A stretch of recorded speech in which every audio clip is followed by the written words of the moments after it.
And my first guest is an author of Whose Will? Ordinary Person, Extraordinary Life. He's Georgia bred and raised.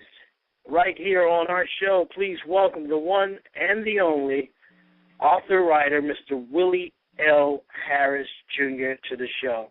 Welcome to the show, Brother Harris. Thank you for having me. And I hope you don't mind if we go ahead and throw you into the fire first off. No problem at all. No problem. Okay, I appreciate that. Brother Harris, you and I had the pleasure of meeting with you, or actually seeing you and hearing about your amazing story and your book at the Decatur Book Festival, and it was right then and there that I knew we needed to get you on the show. So I want to thank you for being so humble as to come on our show and talk earnestly and honestly about your amazing journey. Yes, sir. Well, again, go right ahead. Go right ahead, sir. No. Don't let me interrupt you. You ask the question and I'll answer them. How about that? That'll work. Hey, this book, Whose Will? As I read, and some of these are your own words. Was a total read for you, wasn't it? Rick, say it again now. This book, or writing this book, Whose Will? Ordinary Person, Extraordinary Life, was a real big read for you, wasn't it? Yes, it was. I'm trying to understand the word you chose is a big read. Is that what I'm hearing? Read? Yeah, just in the terms of, I know you talk a lot in the book, and I've heard in some of your bios that, you weren't really bred for the typical lifestyle of what an author is usually. You didn't go to school for writing. You weren't a major in literature or anything like that. You did have difficulty in the school systems to a certain extent. And so the daunting task of sitting down to write a book was not originally your plight. Yes. No, it wasn't. I had a calling. I was sitting on my back patio one evening, and I was just, thanking God for all the blessings that He stored upon me.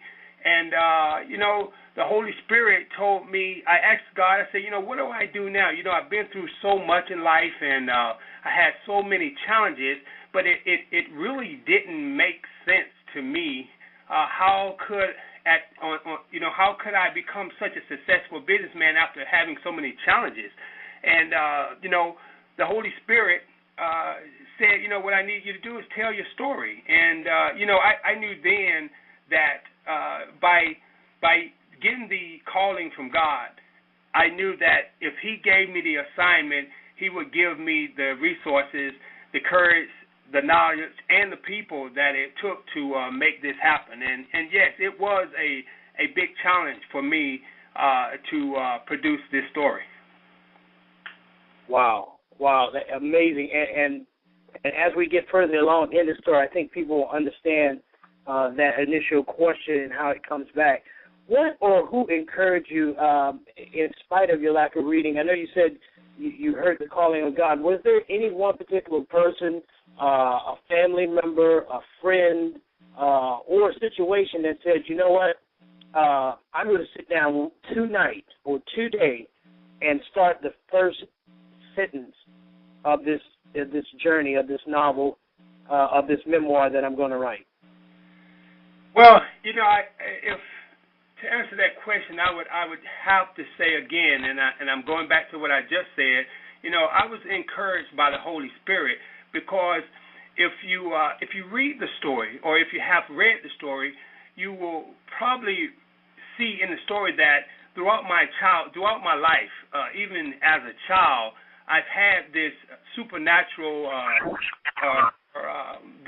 this ability to kind of communicate with God. And I know it may sound a little awkward here, but I had this thing. So when He spoke to me to tell this story, I knew His voice. I mean, if you read the story, you'll probably see that I knew His voice. And when it's kind of like if my daddy or my parents, somebody that I have relationship with, give me an assignment and say, son, I need for you to go in there and clean your room as a kid. Then, I would know his voice, and I would do what he asked me to do. So I guess the answer to the question again is, I was inspired by the Holy Spirit. I know the voice. I got the assignment, and that was my inspiration. And, I'm an honest person, and I made God a promise. I said, you gave me the assignment, and I would complete the task. So, I had no choice. Once I gave God my word, then, I had to complete the task.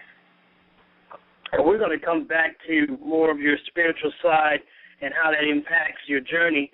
I want to ask you, I always like to talk to our authors, especially when it's their first novel, and just harken back to, if you can remember the feeling, what was your emotion when you first saw your book in its finished product, whether it was delivered to you in bulk or you got the final sample copy? How did you feel of that point of completion?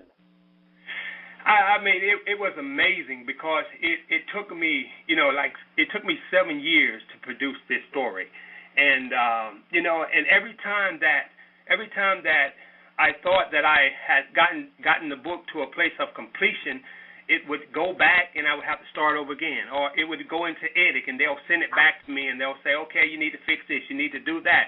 So it was hard, it was a process, and it was very challenging because every time I would send it out, I thought the book should have been released 3 years ago.